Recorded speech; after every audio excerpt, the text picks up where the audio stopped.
Hello. I would like to say a few words why Eastern Christianity matters even now for our days. That it is not just an object of interest for archaeologists, for the students of antiquity, that it is relevant to our days, to our societies, to our churches. Um, when we look at the current developments in Europe and elsewhere in the Middle East, in Africa, in the areas where Eastern Christianity was historically present and continues to be present, we can see that the conflicts in those areas, and those conflicts include wars like the ongoing war in Ukraine, or the war in Georgia that happened in 2008, or the war in Tigray in the Horn of Africa, or the war in the Middle East, in Syria and elsewhere. All those conflicts and wars, they are to different degrees underpinned uh, by the traditions that are present in those areas.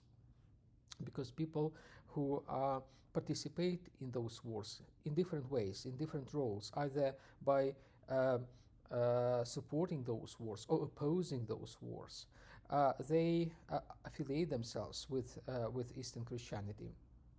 Therefore, to understand those wars, one has to take into consideration the Christian tradition that is dear to people who are involved, who are present there in those areas. One would say that uh, those wars consist of yes, of weapons of violence, but also of ideas, and many of the ideas stem in different ways from Eastern Christianity. They stem either in distorted ways, as a sort of deviation from the normativity, from the orthodoxy in our lexicon uh, of uh, of uh, uh, of our theology, or uh, some prophetic voices are heard against those wars that also stem from the same tradition, from the same Eastern Christian tradition. So that's another reason why to study Eastern Christianity. Um, a very particular aspect of Eastern Christianity is relevant to these situations. It is called political theology or public theology, and it has to do with the role and the place that the church has in the public square. Even though the phrase public square is new, was coined recently, a few decades earlier, but the church has been present in the public squares since its beginning. Probably the first example, the first case of such a presence of the church in the public square was Apostle Paul's um, uh, um, uh, visit to Athens, when he, on his way to Areopagus, the place where he addressed the Areopagites, the members of the council, of the Athenian council.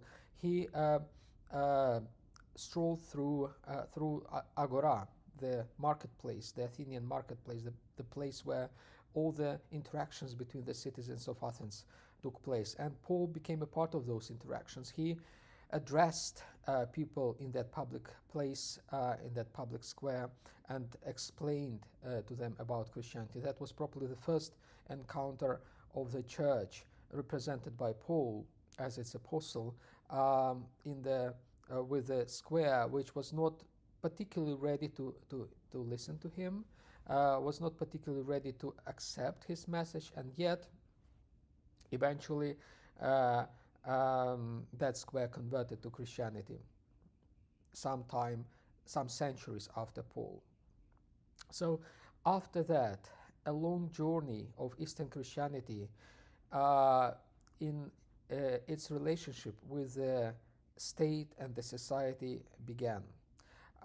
Eastern Christianity, of course, for most of its time, was related to the Eastern Roman Empire, either by being included in that empire or being excluded by that empire, and the latter relates to the so-called Oriental churches, the churches that flourished outside the Greco-Roman world, in the Syriac world, in Africa, represented by the Coptic, Tewahedo traditions, and so forth.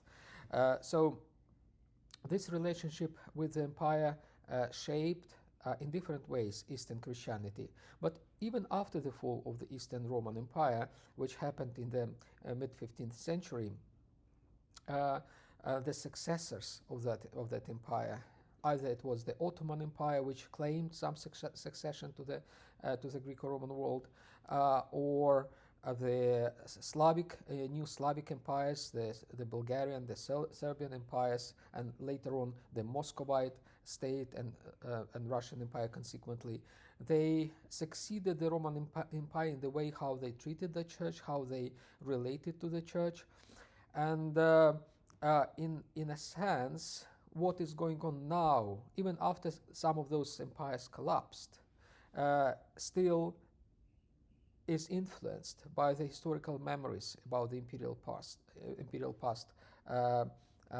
which is still somehow relevant for those churches. The churches struggle to deal with their past, their imperial past. They either reject it or accept it or try to elaborate on it. In any ways, it is always a difficult, sometimes painful process.